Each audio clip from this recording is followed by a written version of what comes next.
What happens when a woman realizes her ultimate salvation wardrobe is actually a beautifully disguised cage? Welcome to the psychology of absolute power. When Celeste asks Mafia boss Deondre Falcone for a single dance to escape her ex, she doesn't realize she's initiating a transaction of souls. Sebastian represents the pathetic illusion of corporate greed, stealing millions to buy fake status. But Deondre, he represents primal predatory ownership. He doesn't just save her from federal prison. He systematically buys her company and erases her world, so the only safe place left is by his side. Is it romance or the ultimate gilded trap? Let's dive in. Total panic hits Celeste as her hand strangles a champagne glass. Her knuckles are stark white against the glitter of the hotel ballroom. And then she sees him, the guy who wrecked her life, laughing it up with the heiress who stole her spot. She needs out now. Spinning to the guy next to her, a dude built like a tank in a suit, she whispers, "Dance with me, please, my ex is here." She has no clue. She just begged the city's most feared boogeyman for help. The ballroom was a mess of silk, diamonds, and expensive suits. To everyone else, this gala was the place to be. For Celeste Adams, it was just a gilded cage she had to be in for her job. As an appraiser, she had to play nice with billionaires. But then a cold dread hits her. Sebastian Hayes. He's standing there, arm draped around Victoria Street, James. The replacement he picked 3 months ago after telling Celeste she wasn't good enough for his world. Celeste's lungs lock up. She spots Sebastian scanning the crowd, wearing that smug grin she knows all too well. He's looking for her, ready to rub his victory in her face. She has to disappear. She backs up, right into a solid wall of muscle. A firm hand grabs her arm, stopping her drink from ruining her dress. "Careful," a deep voice rumbles, smooth and cold.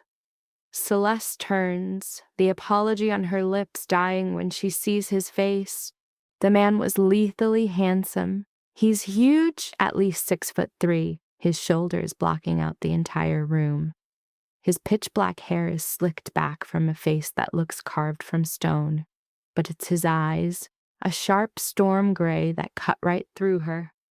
A thin scar slices his left eyebrow, making his refined features look even more intense. I am so sorry," Celeste stammers, her heart hammering away. Before he can answer, she sees him. Sebastian has spotted her. Sebastian's smirk widens as he says something to Victoria, and they start walking toward her. Pure terror seizes Celeste. She can't handle their condescending looks, their quiet jokes. Not now, not when she's completely alone. Running on pure panic, Celeste steps right into the stranger's personal space. He smells like expensive cologne and something sharp like steel. "Please dance with me," she whispers, her voice a desperate shake. "My ex is watching." For a second, his gray eyes show surprise, then morph into a slow, dangerous smile. That smile should have been her cue to run. "Is that so?" he purred, the sound a low hum. "Please," she begged, her hand touching the fabric of his suit. "Just one."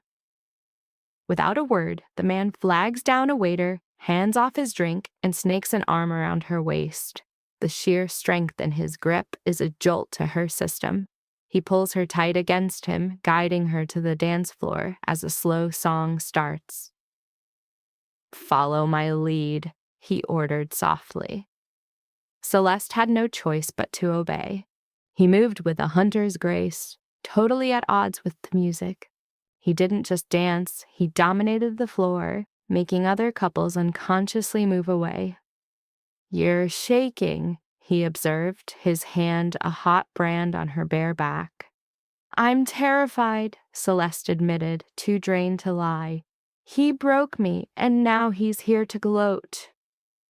The stranger's eyes flicked over her shoulder, turning icy as he assessed the approaching man. "The blonde guy in the knockoff Armani?" Celeste let out a wild laugh. "It's Tom Ford. But yeah, that's Sebastian. He looks like a coward, the stranger stated, and has bad taste for leaving you for the skeleton on his arm. Celeste looked up, stunned by the blunt compliment. Who are you?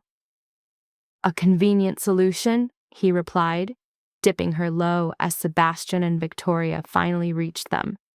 Celeste! Sebastian's voice was loud, clearly meant to cause a scene. Figured I'd find you here. The stranger pulled Celeste back up, using his body as a barrier, and looked down at Sebastian. The air around them turned freezing. Sebastian's cocky grin faltered under that cold, flat gaze. Victoria instinctively shuffled backward. Sebastian? Celeste managed, her voice weak. Found someone new, I see. Sebastian sneered, trying to get his swagger back. He looked the stranger up and down. I don't believe we've met. Sebastian Hayes. Hayes Capital. He stuck out his hand. The stranger just stared at it like it was diseased. The lady is occupied, the stranger said, his voice low. But the sheer authority in his tone was like a knife. It wasn't a suggestion, it was a final judgment. Sebastian dropped his hand, his face flushing red. Excuse me, I was talking to my ex. And the conversation is over. The stranger shot back, his eyes locked on Sebastian's.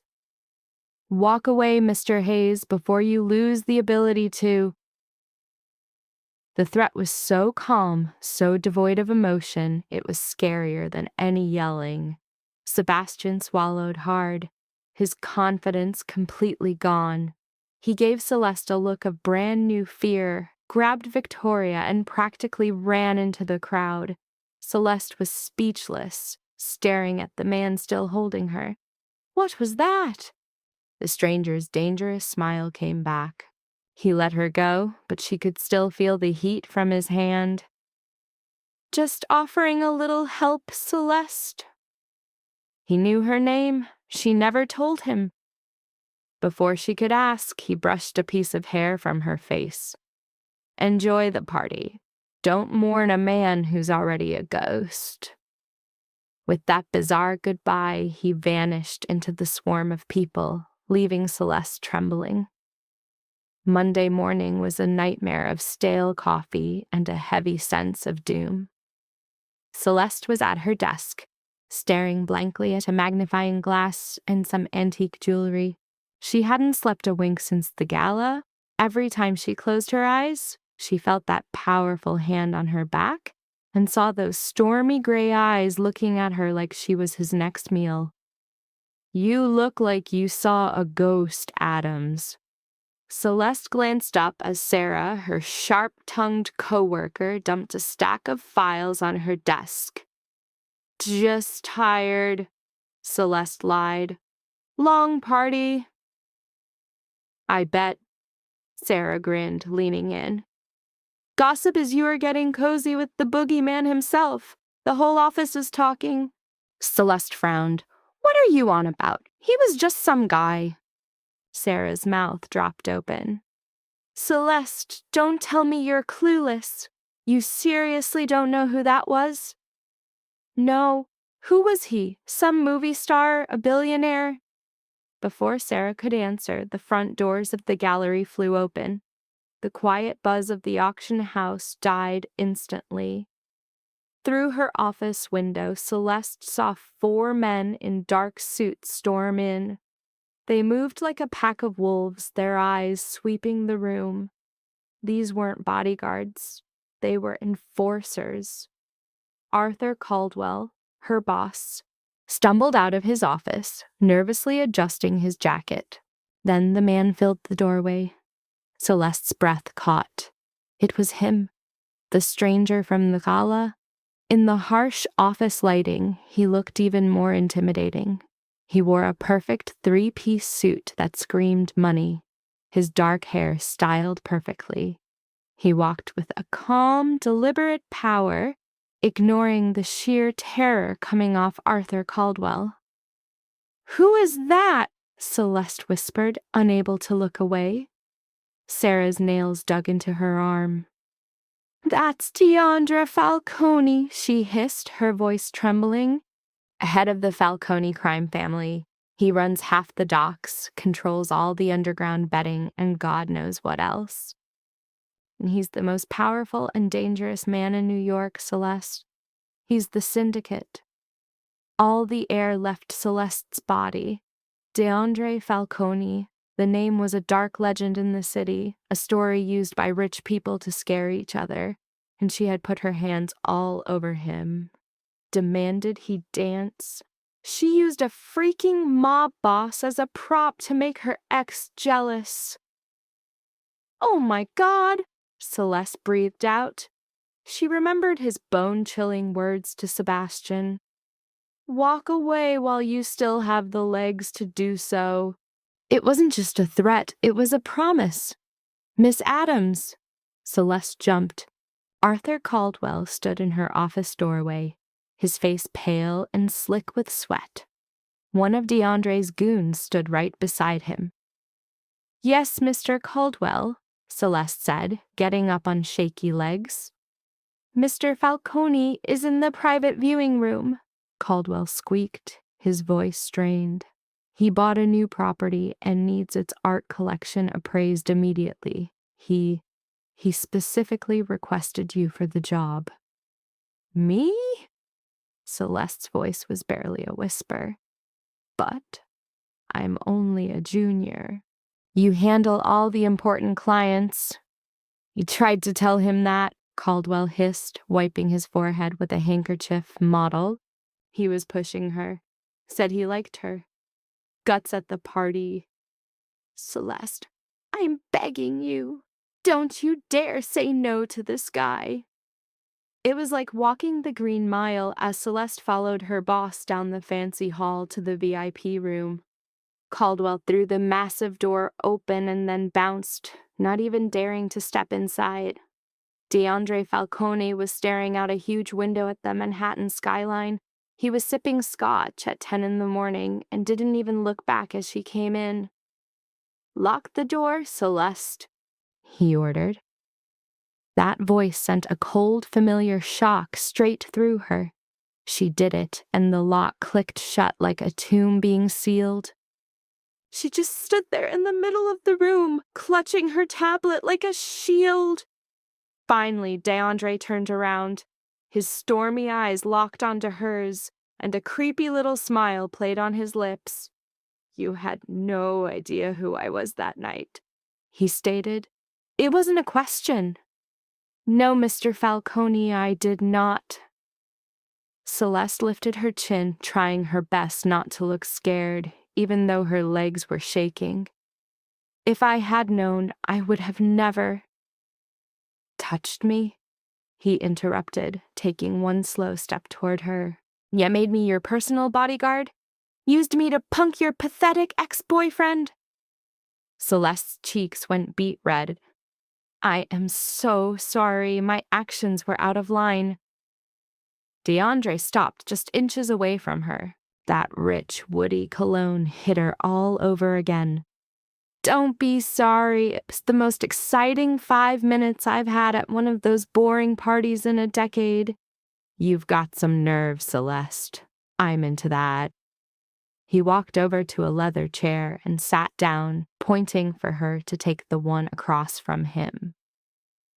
I was straight with your boss. I just bought a place out in the Hamptons. The last owner had a massive collection of European art. I need someone with a good eye to tell me what's real and what needs to be burned. Burned? Celeste gasped, totally shocked. If it's a fake, it goes up in flame, Deondre said flatly, taking a sip from his glass. I have no room for fakes in my life, Celeste. Not in art and not in people. You'll show up at the estate tomorrow. You'll be my personal consultant until the job's done. Mr. Falcone, Celeste started, choosing her words carefully. I'm already booked with other clients. I can't just ditch my entire schedule. Deondre's eyes narrowed just a little. Suddenly, all the warmth was sucked out of the room. As of right now, you have one client. You asked me for a favor on Saturday. I delivered. In my circle, a favor is a contract, and all contracts get collected. He stood up, signaling they were done.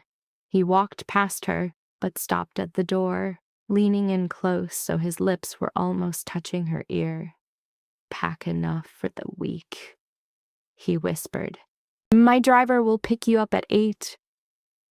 The massive iron gates of the Falcone property opened up like the mouth of some modern-day fortress. It was on a secluded wooded cliff in East Hampton, surrounded by 10-foot stone walls topped with security cameras. As the black Escalade drove in, Celeste clutched her bag, her heart hammering against her ribs. She had spent all night digging up dirt on Deondre Falcone. There wasn't much, just a lot of rumors and times he walked on charges. Extortion, racketeering, money laundering, and whispers of how he dealt with his enemies. The guy she had grabbed for a dance was basically the king of the city's underworld. The driver, a mountain of a man named Rocco, opened her door. Celeste got out onto the gravel drive, her gaze glued to the massive, Gothic-looking mansion.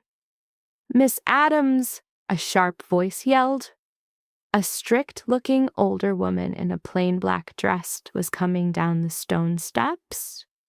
"I am Mrs. Gable, the housekeeper. Mr. Falcone is busy in the East Wing. He sent me to take you to the library where the art is stored." Celeste just nodded and followed the woman through huge, echoing halls made of marble and dark wood. The silence in the house was deep and spooky. It felt more like a perfectly kept mausoleum than a home. The library was insane. 2 stories of books from floor to ceiling, smelling of old paper and leather, with giant bay windows overlooking a stormy sea. Paintings were everywhere, set up on easels and propped against bookshelves. For the next 4 hours, she lost herself in her work. It was the only thing protecting her from the crushing fear of being in a mob boss's house.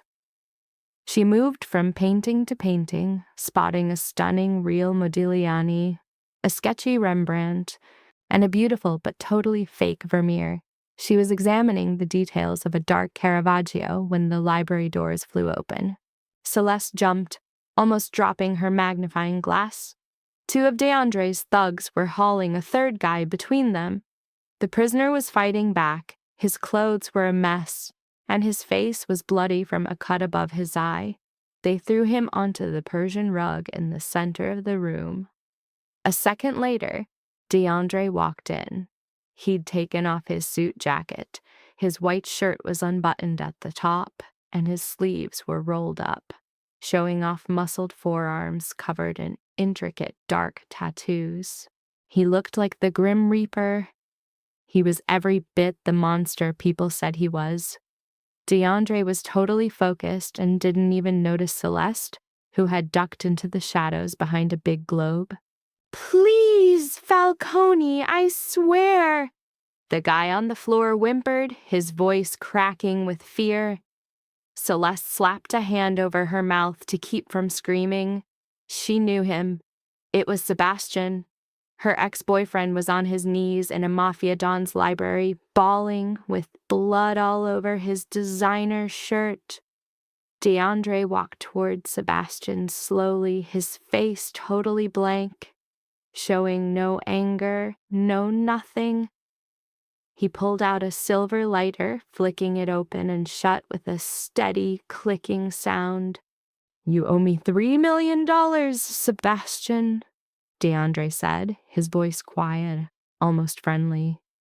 It was a calm deadliness that was way scarier than shouting. "Money my group gave Hayes Capital for." Moving around. "Now my books say you've been sneaking it into offshore accounts for your new boat and that diamond necklace for your new girl." All the color drained from Celeste's face. Sebastian stole money from the mob. He ripped off Deondre Falcone to impress Victoria. I can get it back, Sebastian cried, crawling backward until he hit a big leather chair. I need some more time. The market went south, my accounts are frozen. It happened in a flash, like a predator attacking. Deondre's hand shot out, grabbing Sebastian by the throat and slamming his head back into the chair. The lighter stopped clicking. Don't you dare insult me with your lies!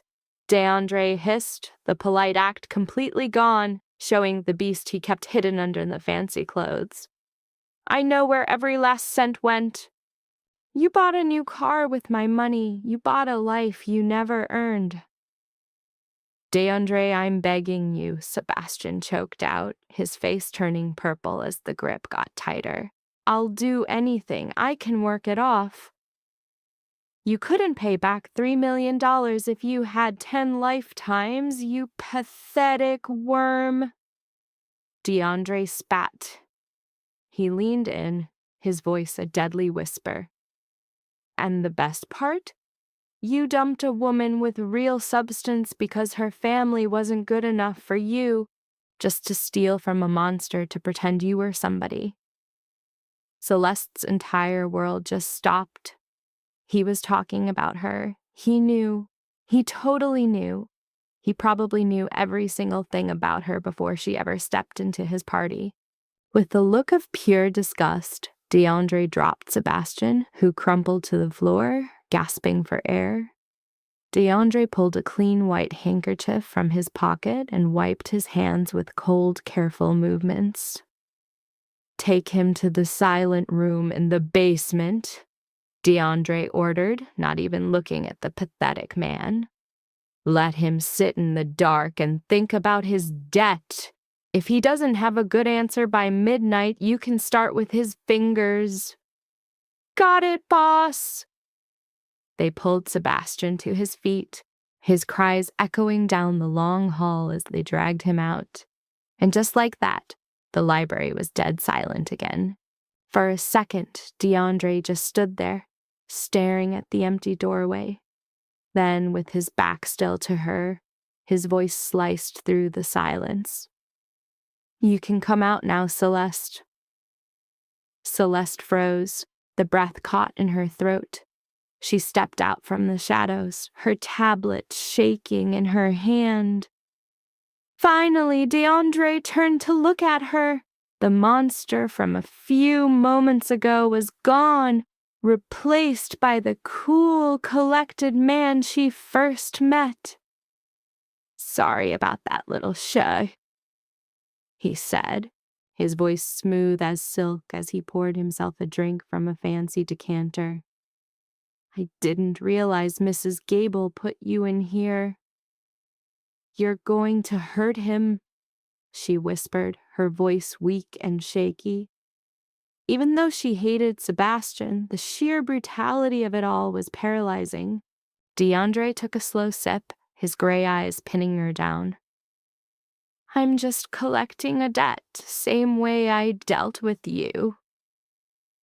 Are you going to kill him? He set the glass down. In a few measured strides, he closed the distance between them, stopping right in her personal space. The heat coming off him was intense. He raised a hand, his knuckles grazing her pale cheek. She flinched but didn't back down. That, my dear, is completely up to you, he murmured, his thumb tracing her jawline. What price do you put on your ex-boyfriend's worthless life? The library went dead silent, with only the sound of the Atlantic waves crashing below. Celeste was completely trapped, the storm of Deondre Falcone's gaze, her mind racing to answer his insane question. What price do you put on your ex-boyfriend's worthless life? Celeste's voice failed her. She swallowed hard, trying not to pull away from the warm, rough hand still on her face. I don't have $3 million, Mr. Falcone. A deep, dark laugh rumbled in Deondre's chest. He dropped his hand, but his piercing stare never left her. I'm well aware of your bank account, Celeste. Your job at Caldwell and Finch pays well, but not enough in the penthouse Sebastian was renting. Your money is of no interest to me. So, what do you want? She shot back, a bit of her old fire returning. Why ask me to name a price for him? I can't stand him. He destroyed my pride, but I don't want him dead. Deondre walked back to the scotch, pouring another glass as the amber liquid caught the last of the sunlight. Because, my dear, Sebastian Hayes made a huge mistake. Stealing from me wasn't his only crime. He was going to launder that money with forged art documents he planned to hide in Caldwell and Finch's archives. Celeste felt her blood run cold. What? He was going to use your login info, Deondre stated casually, leaning against the massive desk. He put a keylogger on your laptop 2 months before he disappeared. His whole scheme was to appraise stolen European art using your name, sell it through a shell company, and pay me back with the clean money. If the FBI ever got wise, all the evidence would point straight to Celeste Adams, the bitter, underpaid junior appraiser. The floor felt like it dropped out from under her. Celeste grabbed a bookshelf to stay upright. Sebastian hadn't just broken her heart. He'd set up her total downfall. He would have let her rot in a federal prison to save himself. You're lying, she whispered. But a cold knot in her stomach told her this was exactly the kind of spineless plan Sebastian would cook up. Deondre reached into his jacket and tossed a silver flash drive onto the desk. It's the forensic report from his encrypted hard drives. Go on, look for yourself. He was never in love with you, Celeste. You were just a means to an end. A perfect fall guy. Hot, angry tears filled her eyes, but she refused to let them fall. She glared at the drive as an icy rage started to replace her fear. Why are you showing me this? Celeste demanded, her eyes snapping back to the Mafia boss. If you have proof, just take care of him. Why are you dragging me into this? Deondre pushed off the desk, stalking toward her with a slow, predatory vibe. Because his little plan got one of my rivals involved, Lorenzo Rossi. Rossi was the one who supplied the forgeries Sebastian was going to use. In 3 days, Rossi is throwing an exclusive, invite-only auction at his mansion in Newport, Rhode Island.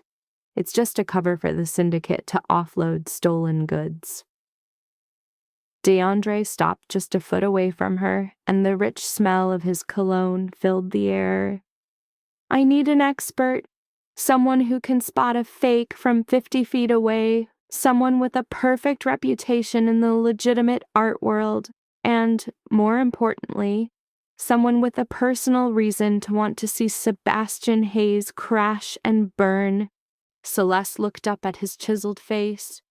You want me to work for you? I want you to act as my fiancé, Deondre corrected, his voice dropping to a low, secretive whisper. Rossi knows I have zero interest in art. If I show up by myself, he'll get suspicious. But if I arrive with a gorgeous, respected appraiser on my arm, a woman I'm supposedly completely smitten with, he'll just think I'm trying to get in your good graces by buying up his collection. And what if I say no? Celeste challenged, her heart pounding in her chest. Deondre's expression went cold, a sharp reminder of the killer he was.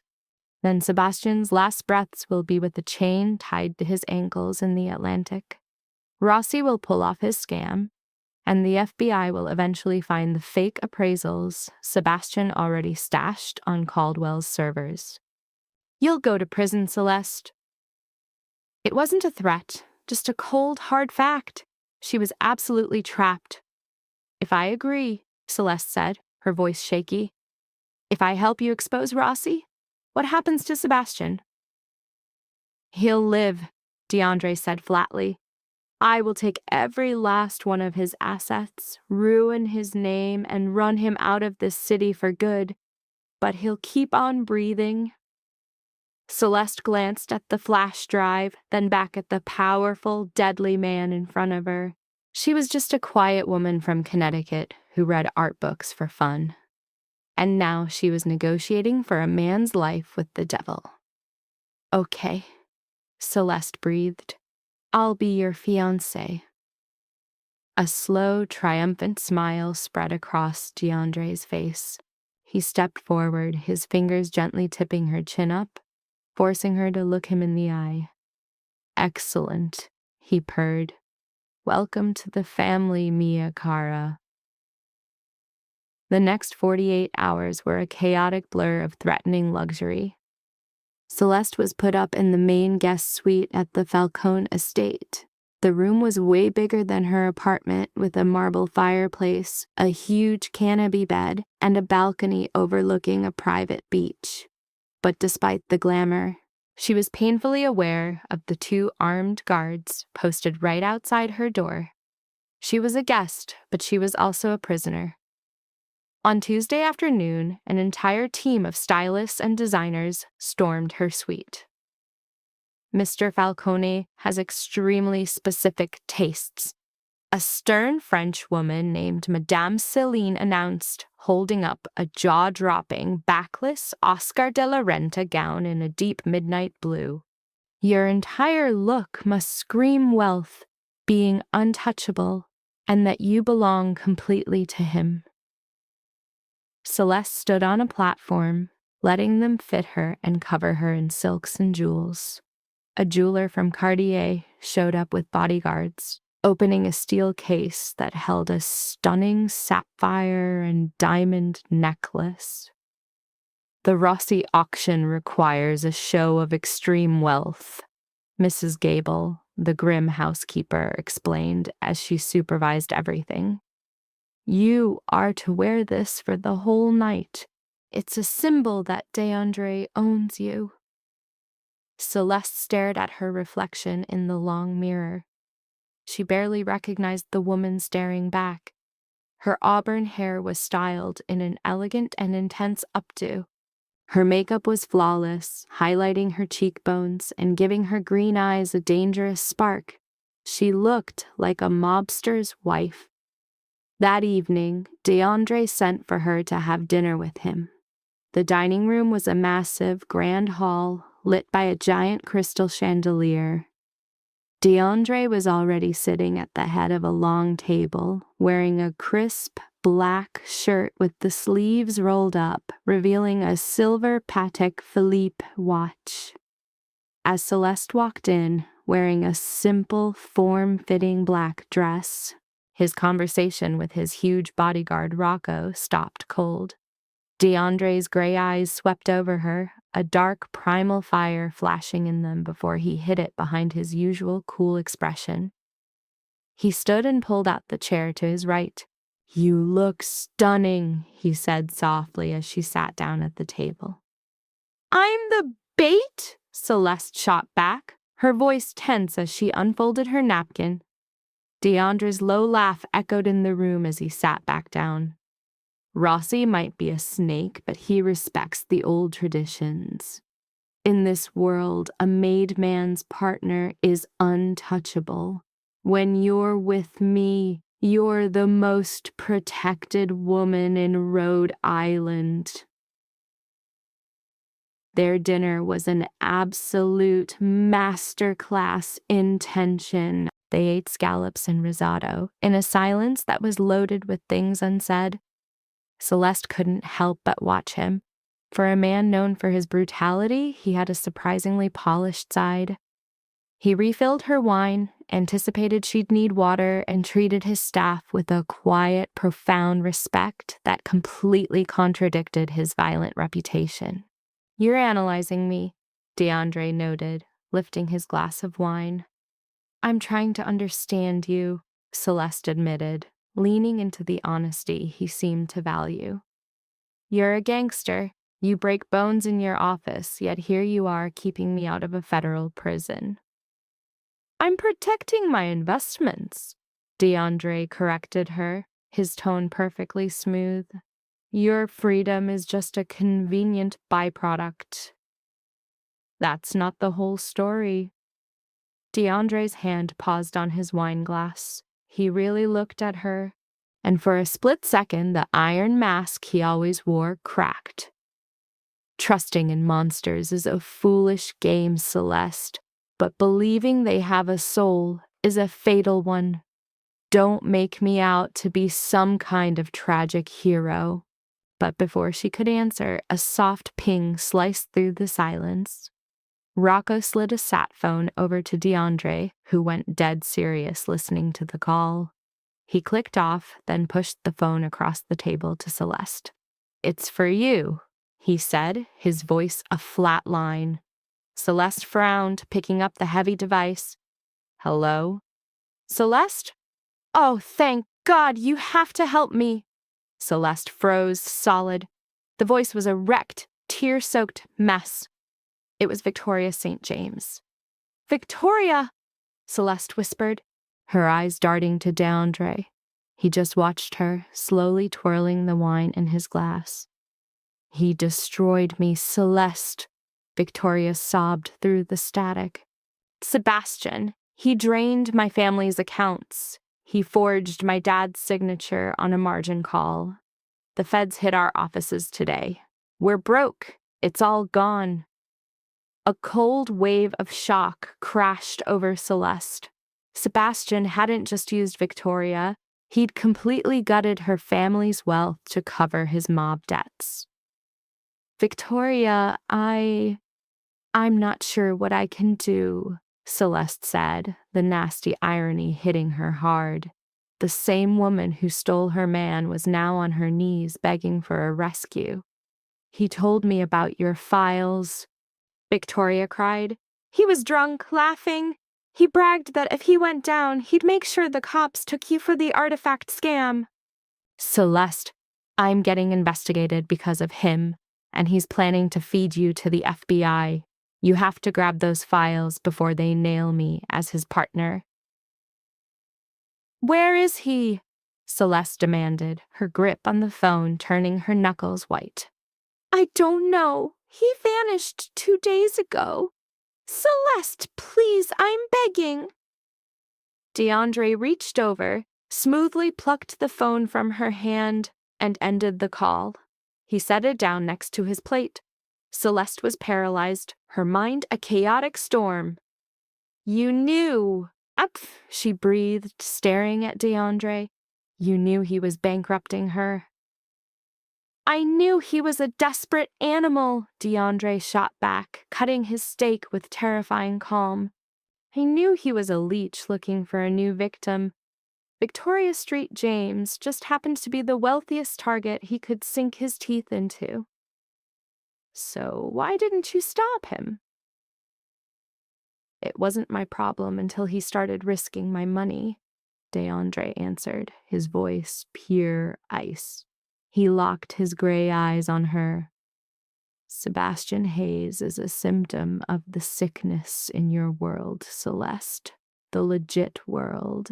Men in suits who steal with pens and hide behind lawyers. They look down on guys like me, who deal with a thief ourselves. But tell me this, who's worse? The guy who drains your bank account and leaves you for dead, or the one who stops the thief with one bullet? Celeste was speechless. The perfect, orderly world she thought she knew was a total sham, rotting from the inside out. And standing in the wreckage was Deondre Falcone, offering a seriously dark and twisted kind of salvation. Finish your food, Mia Cara, Deondre said, a possessive glint in his eyes. Tomorrow we're hitting Newport, and you will show Lorenzo Rossi exactly who you belong to. The mansions in Newport, Rhode Island, were monuments to old money. but Lorenzo Rossi's place felt less like a historic home and more like a fortress dressed up in fancy clothes. As Deondre's armored Maybach rolled up the gravel drive, Celeste stared out at the colossal limestone palace. Valets in crisp white uniforms rushed to open doors for a who's who of global players, from finance bros to shady underworld bosses. "Just breathe, Celeste." Deondre's voice was a low rumble. She jumped, yanking her eyes away from the scene. Deondre was watching her from the other side of the car's plush interior. He was decked out in a custom Tom Ford tux that made his powerful body look lethally sharp. In the low light, the silver scar above his eye stood out, making his handsome face look straight up savage. "I am breathing," she lied, her fingers nervously messing with her clutch. "You look like you're about to face a firing squad, not go to a gallery opening," he noted with a smirk. He reached out, his big warm hand covering her shaking ones. "Look at me." Celeste met his intense gray eyes. "Tonight, you are not Celeste Adams, the quiet expert from the back office of Caldwell and Finch," Deondre commanded, his voice a deep anchor. "Tonight, you're the woman who has the complete attention of Deondre Falcone. You are untouchable. If a man stares too long, he loses his eyes. If he talks to you with disrespect, he loses his tongue, understand?" That raw, hardcore possessiveness sent a weird jolt of heat through her. It was a scary as hell shield, but she needed it bad right then. "I understand," she whispered. "Good." Deondre reached into his jacket and pulled out a small black velvet box. He flipped it open. Inside, on black satin, was an emerald-cut diamond so huge and flawless it seemed to glow from within. "Your left hand." Celeste held out her shaky fingers after a beat. Deondre slid the cold, heavy platinum ring on. Its weight felt like it was pulling her down into his dangerous world for good. "It's time, Mia Cara," he murmured, pressing a surprisingly gentle, long kiss to her knuckles. The Maybach stopped. Rocco opened her door, and Deondre stepped out first, offering a hand to lead Celeste into the cool, salty night. The second her Oscar de la Renta gown hit the red carpet, flashbulbs exploded from a contained press area. Deondre didn't even flinch. His hand landed firmly on her bare lower back, a clear brand for everyone to see as he guided her up the massive marble stairs. The entry hall was a sensory overload, with waterfalls of orchids, the clinking of crystal glasses, and the quiet buzz of million-dollar deals going down. Waitstaff floated by with trays of Dom Perignon, while a string quartet played Vivaldi in a corner. On the outside, it was just like the charity event Celeste knew, but the vibe here was totally different. You could feel the predator energy in the air. These weren't just rich people. They were apex predators. "Deondre, my man." A loud voice cut through the chatter. A guy in a flashy, silver-threaded suit came toward them with his arms open wide. Lorenzo Rossi was shorter than Deondre, with greasy hair and a smile that was all teeth and no warmth. "Lorenzo!" Deondre greeted him back, accepting the hug like it was nothing. "Awesome party. You always throw the best bashes for the East Coast's finest." Rossi puffed up before his eyes zeroed in on Celeste. His eyes went wide, scanning her from her shoulders to the massive Cartier sapphire on her neck and finally landing on her face. "And who is this goddess? You've been keeping secrets, Deondre." Deondre's grip on Celeste's waist got a tiny bit tighter, a silent warning that made Rossi take a half step back. "Let me introduce my fiancée, Celeste Adams," Deondre announced, his voice smooth as silk but sharp as a knife. Celeste, this is our host, Lorenzo Rossi. Fiancé, Rossi sputtered, his slick act cracking for a second. He recovered fast, grabbing Celeste's hand and planting a wet kiss on it. A pleasure, Ms. Adams, a real pleasure. I had no idea the Falcone family was about to expand. We like our privacy, Celeste shot back, her voice suddenly cool and high class, surprising even herself. But Deondre insisted I see your collection. He mentioned you have a skill for unique finds. Rossi's smile got tight. I do have a certain knack. In fact, the main gallery is open. I've got something tonight that will make the experts in Paris cry. A lost sketch by Raphael. Celeste felt Deondre's thumb trace a line on her spine. This was the moment. The trap was set. A Raphael? Celeste raised a perfect eyebrow, pouring on all her academic scorn.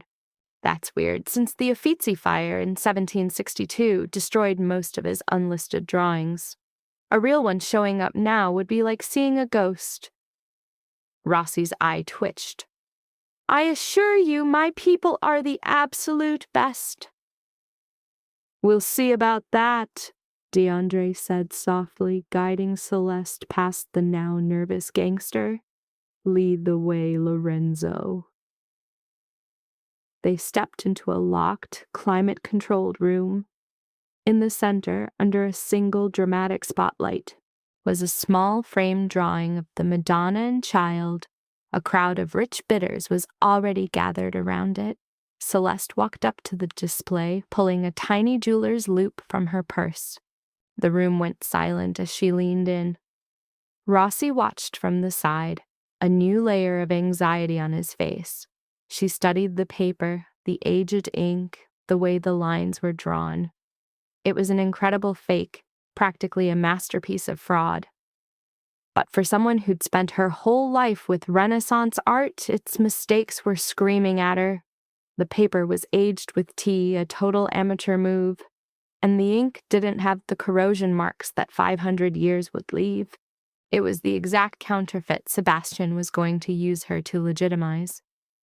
Celeste pulled back her loop. She locked eyes with Deondre. He gave her a tiny, almost invisible nod. Ruin him.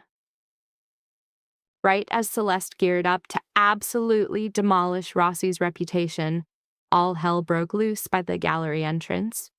Get off me! I need to see Lorenzo! Rossi, please! The crowd split as Rossi's goons dragged a wild, disheveled man into view. His suit was torn. Face was a mess.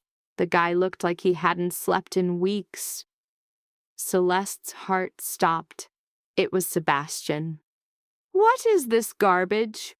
Lorenzo Rossi bellowed, his face turning beet red while his muscle hauled Sebastian across the pristine floor. Who let this trash into my gallery? He snuck past security with the kitchen staff. Mr. Rossi? A guard grunted, twisting Sebastian's arm back. Said he had an emergency update on the offshore funds.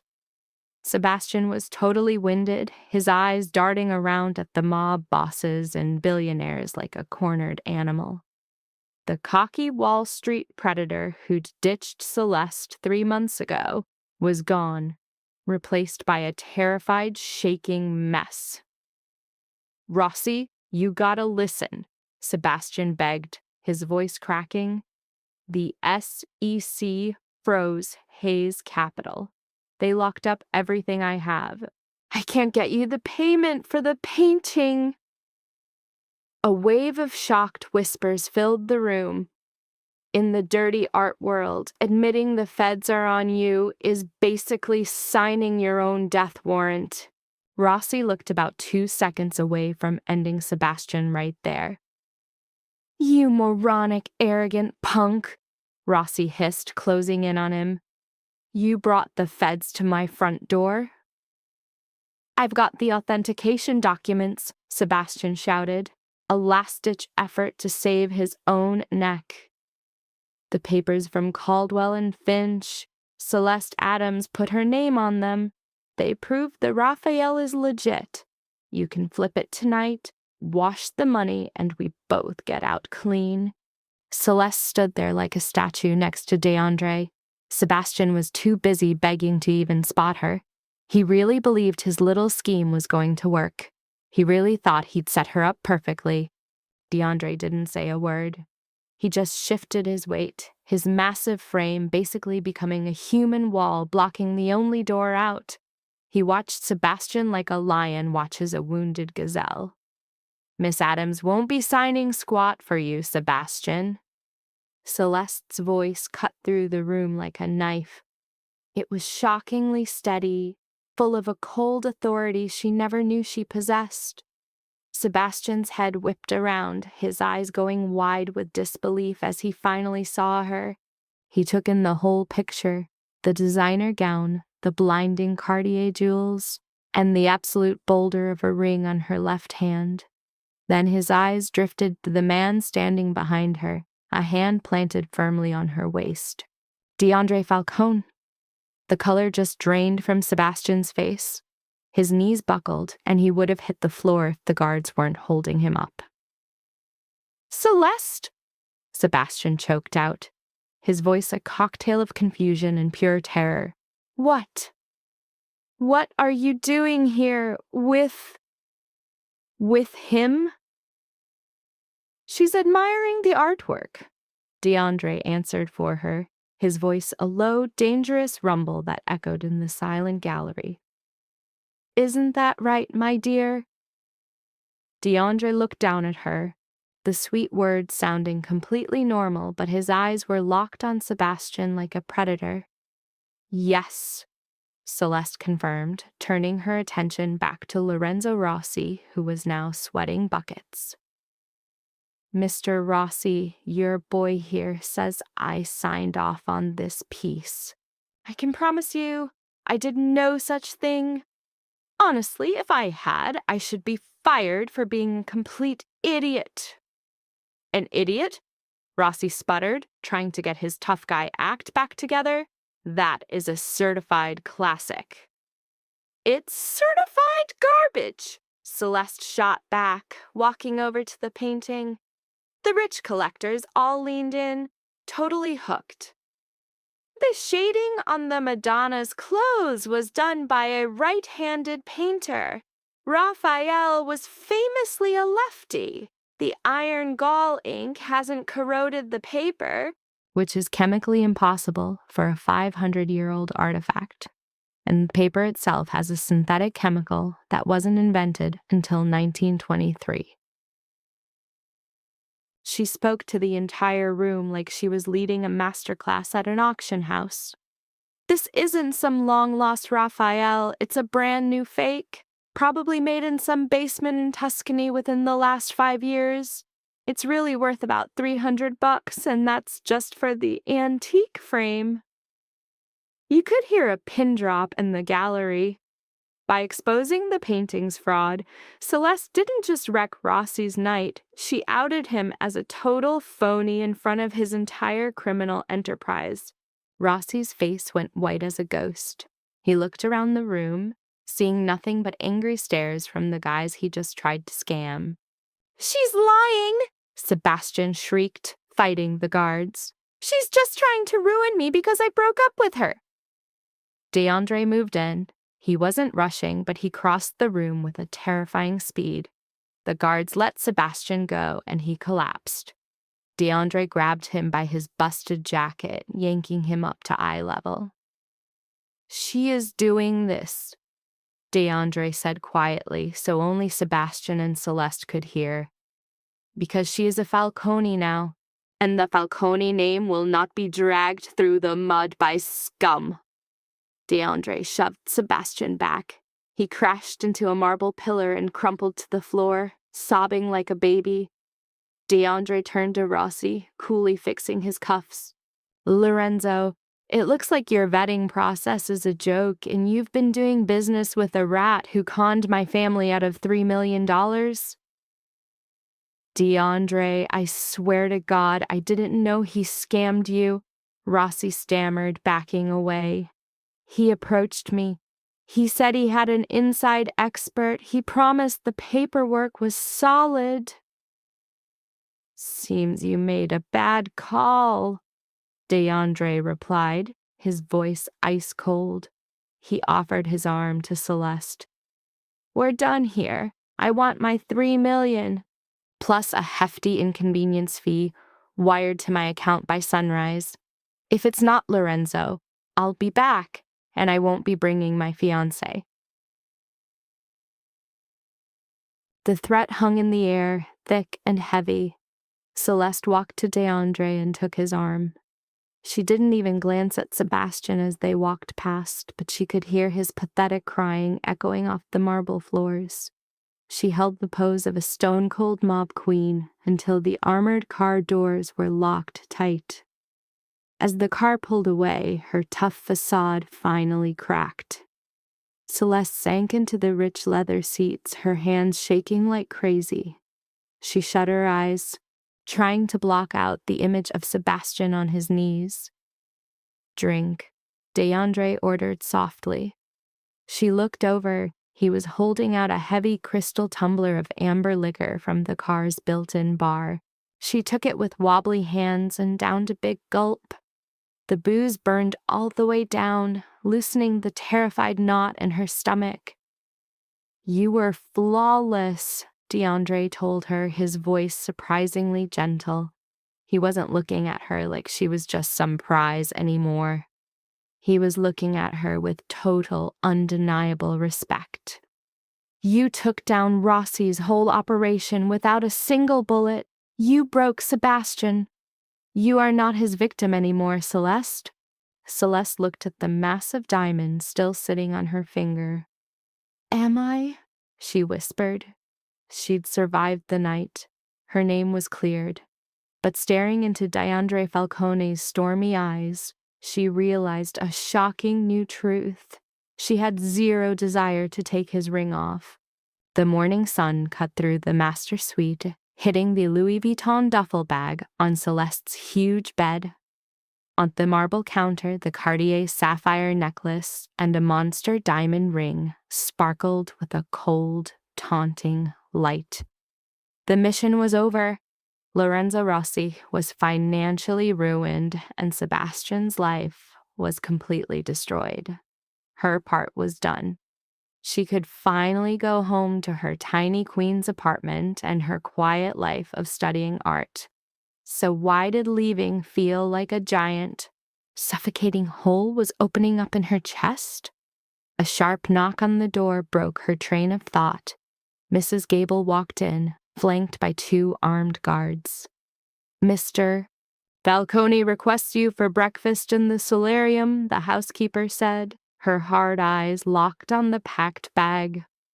I need a car, Celeste said, her voice barely a whisper as she fixed her skirt. My deal with Mr. Falcone was finished last night. Mrs. Gable didn't even blink. The guards were like statues. I'm sorry, that is not an option, Miss Adams. Mr. Falcone was extremely clear. You are not to leave this estate. Celeste's heart started pounding against her ribs. Her little dream of freedom just went up in smoke. I am not your prisoner. You are a guest, the woman replied, her polite tone dripping with a clear threat. A white-hot rage finally burned away Celeste's fear. Shoving right past the housekeeper, she stormed down the grand hallway, completely blowing off the solarium. She threw open the double doors to Deondre's study without even knocking. He was at his huge walnut desk looking over some financial papers. He clocked her rage with an infuriatingly calm look and waved his guards away.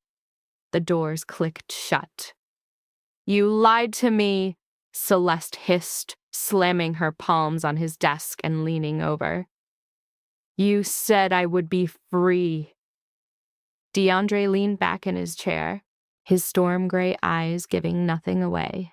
I said you were free from the FBI investigation. There is a very big difference. I am going home, Deondre. You've got nowhere left to run, he deadpanned. Celeste froze. What are you talking about? Deondre rounded the desk, getting right in her space. That signature scent of expensive oud and pure menace hit her hard. A cornered rat bites, he said. After we left Rossi's, Sebastian called the FBI. He offered them Rossi and the forged Caldwell and Finch documents for a get-out-of-jail-free card. By 6 this morning, feds were swarming your auction house. Her face went ghost white. But Arthur Caldwell can prove my innocence. Deondre just dropped a contract on the desk. Mr. Caldwell isn't the owner anymore. I bought the company at 4 a.m. My tech guys scrubbed every trace of Sebastian's forgeries before the feds even knocked. They came up with nothing connecting you to the stolen art. You're totally in the clear. Celeste's brain basically short-circuited. He bought and dismantled a whole company in one night just to wipe her digital slate clean. Why? She choked out, tears blurring her sight. You already won. You got your cash back. Why do all of this for me? And just like that, the mob boss's poker face shattered, revealing the feral, possessive man underneath. Deondre yanked her by the waist, slamming her against his body. Because you wore my ring, he growled, his voice a dark rumble. Because you stood in a room full of killers and owned them with nothing but your nerve. Because you belong to me, Celeste, and I protect what's mine. She shot back. I don't belong to you. Even as her hands grabbed onto his shoulders. You do, he whispered, his lips inches from hers. That simple little world of yours, it's gone. I torched it myself to keep you out of a cage. The only place you're safe now is right here with me. Celeste's breathing hitched. Every instinct screamed at her to run from this brutal, stone-cold man. But in his intense eyes, she didn't see a monster. She saw the only person who had ever really seen her. With a defeated sigh, Celeste crashed her lips against his. Deondre let out a deep, primal groan, lifting her up as he devoured her mouth. The kiss was a straight-up collision of terror, adrenaline, and insane chemistry that completely overwhelmed her. He backed her against the desk, his hands tangling in her hair, kissing her until the FBI, Sebastian, and even her own name were just static. When he finally pulled back, they were both gasping for air. He pressed his forehead to hers, his eyes dark with a savage hunger. You are staying, he ordered. Though it sounded dangerously close to a plea, Celeste looked at the man who had demolished her life just to rescue it. I don't have a choice, do I? A slow, predatory smile crept across his face. No, sweetheart, you never did. Her upgrade from pawn to queen was a chaotic, dizzying blur. In the next month, Celeste's world was completely rewritten. She never saw her tiny office again. Instead, she was crowned the new acquisitions director of Caldwell and Finch, operating from a fortress-like office in Manhattan's Falcone Tower. Her days were spent bossing around priceless artifacts, and her nights were lost in the all-consuming passion of Deondre Falcone. She had become the underworld queen she once feared, and to her own shock, she was damn good at it. The entire organization bowed down to her. The legend of how she took down Lorenzo Rossi without lifting a weapon had spread like wildfire. When she walked into a room, people showed respect, not just as Deondre's woman, but as a boss in her own right. It was a Tuesday night in late November when the last ghost of her old life was finally put down.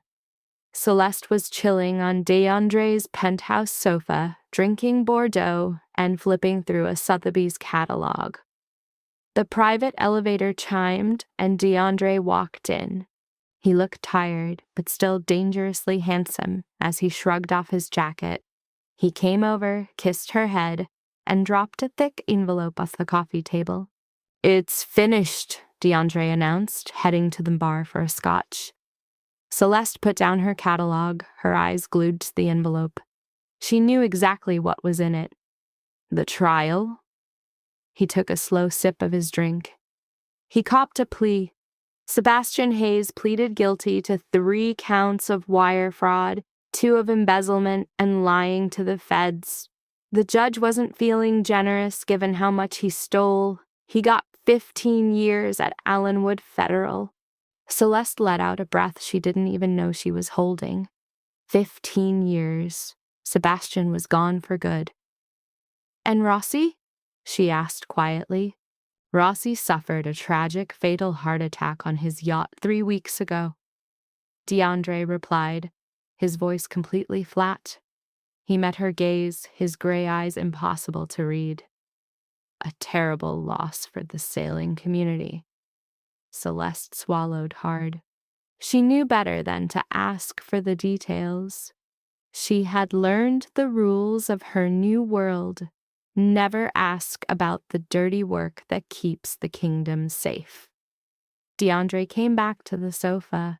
He reached over and took her left hand, where the massive Cartier diamond still sat.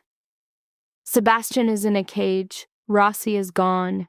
The FBI has dropped its investigation into Caldwell and Finch." Deondre's thumb traced her knuckles.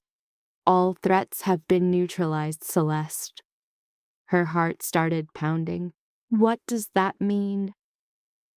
He pulled a slim leather passport case from his pocket and laid it next to the envelope. "That is a first-class ticket to anywhere in the world, with a brand new identity and an untraceable bank account holding $10 million, Deondre said quietly.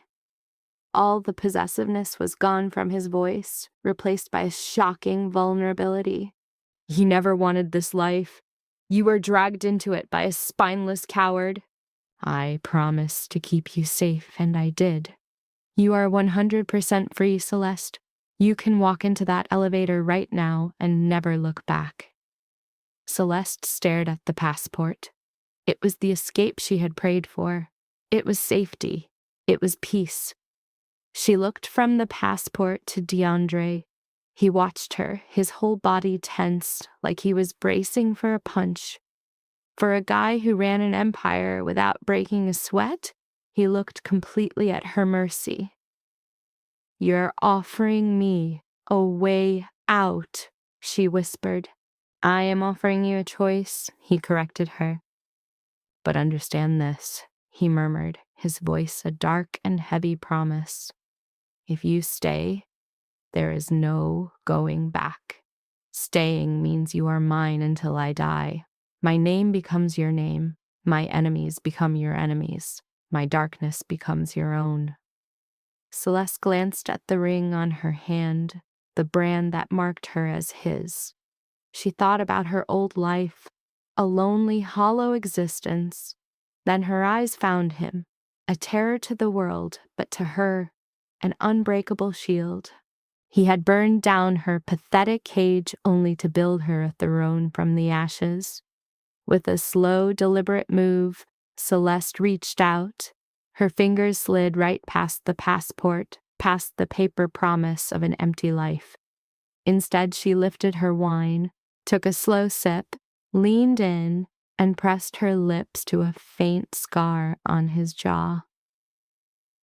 "Deondre," she whispered, "cancel the flight. Commercial planes are always so crowded." She breathed against his skin. A broken, ragged sound ripped from Deondre's chest. The coffee table exploded out in their way as he hauled her onto his lap, the passport fluttering to the floor like a forgotten thought. His kiss wasn't a question. It was a hungry, triumphant claim, a king taking back his queen. The ghost of Celeste Adams was gone. In her place stood a woman who had stared into the abyss, and decided she liked the real estate. Fast forward, Celeste is on the balcony of the Falcone estate, the cold ocean air whipping through her hair. Below, the massive gate stood as a monument to the beautiful savage world she now ran. She traced the cold platinum of the diamond on her hand, its fire a direct challenge to the violent ocean below. The mousy woman from Queens had been torched, consumed by betrayal, and reborn in absolute power. She hadn't just survived in the lion's den, she had tamed the beast who ruled it. When Deondre's big, warm hands settled on her waist, pulling her back against his solid chest, Celeste leaned into him. The syndicate's shadow was a vast, brutal thing, but as she looked out over her dark, sprawling empire, she knew she would never again be afraid of the night.